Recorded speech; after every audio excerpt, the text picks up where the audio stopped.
Class 12 के लिए हमारा आज का टॉपिक है शायरा परवीन शाकिर की गज़लियात। और गज़ल नंबर 1 हम आज पढ़ते हैं। तो आप सफ़र नंबर 152 पर देखें। पहला शेर है, जब साज़ की लाई बदल गई थी, जब साज़ की लाई बदल गई थी, वो रक़्स की कौन सी घड़ी थी। प्यारे बच्चों, जैसा कि आप जानते हैं कि परवीन शाकिर जो थी, इनके अशार को गौर से पढ़ने पर हमें एहसास होता है कि इनमें से अक्सर आप बीती पर मुनहसर हैं, यानी किसी वाक़े की तरफ, किसी की आप बीती की तरफ इशारा होता है। ज़िंदगी के मुख्तलिफ मोड़ों को उन्होंने एक रबत देने की कोशिश की है।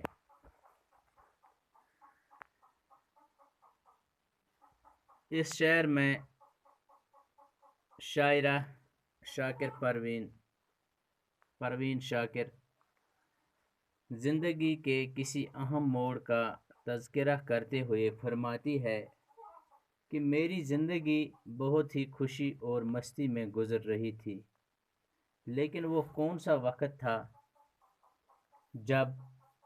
जिसने मेरा सब कुछ बदल डाला और मेरी सारी खुशियाँ मुझसे छिन गई। दूसरा शेर है, अब याद नहीं कि ज़िंदगी में मैं आखिरी बार कब हंसी थी।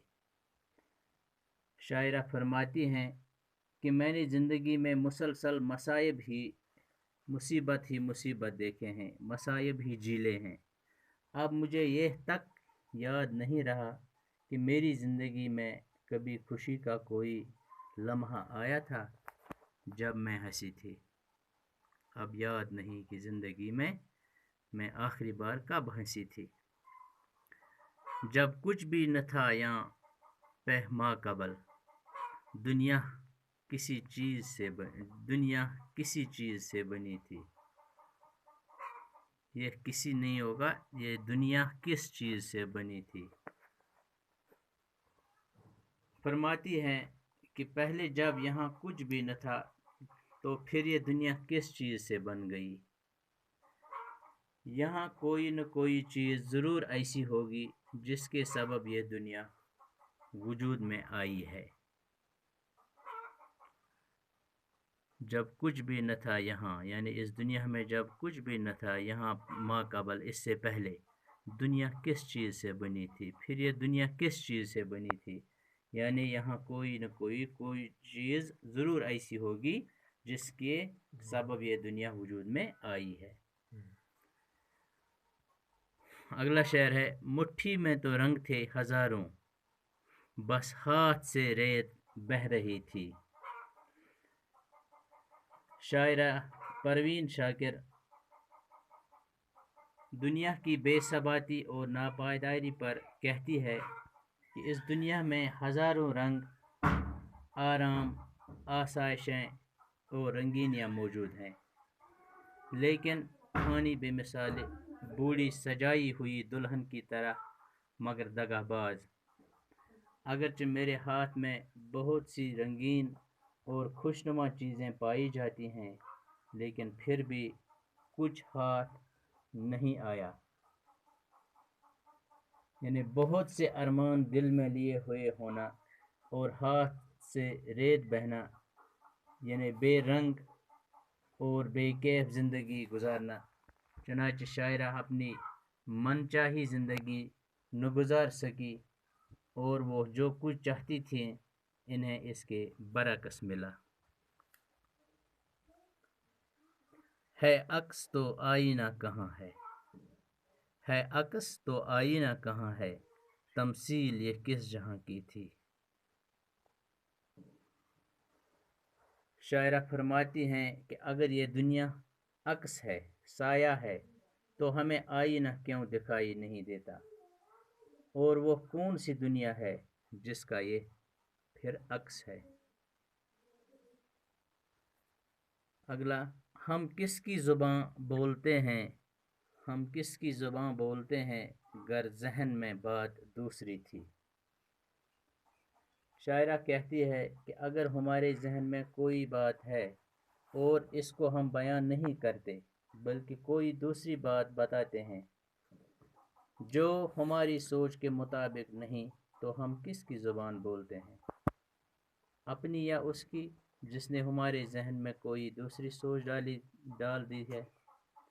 دراصل وہ بھی ہماری زبان نہیں، کسی کی طاقت سے ہم میں قوت گفتار پایا جاتا ہے۔ ہم کس کی زباں بولتے ہیں گر ذہن میں بات دوسری تھی۔ اگلا ہے تنہا ہے اگر ازل سے انسان، یہ بزم کلام کیوں سجی ہے۔ یعنی فرماتی ہے کہ اگر انسان کو ازل سے ہی تنہا پیدا ہوا ہے، اگر انسان ازل سے ہی تنہا پیدا ہوا ہے اور اکیلے ہی یہاں سے رخصت ہو جاتا ہے، تو اس میں کلام کرنے کی صلاحیت کیوں دی گئی ہے؟ یعنی اگر انسان خصوصاً عورت شروع سے ہی اکیلی ہے، اس کا کوئی ہمدرد و غم گسار نہیں ہے، تو پھر یہ گفتگو سے بھرپور محفل کیوں سجی ہے؟ یہ محفل عورت کے اکیلے پن کو کم نہ کر سکی۔ یہ محفل انسان کے محض ایک گروہ کے لیے ہے، انسان بحیثیت مجموعی اس سے مستفید نہیں ہوا۔ عورت کا اکیلا پن، اس کی بے بسی اور بے کسی کسی طرح کم نہ ہو سکی، اس لیے بزم کلام کی کوئی اہمیت نہیں ہے، یہ تو انسان کے محض ایک مخصوص گروہ کے لیے ہے۔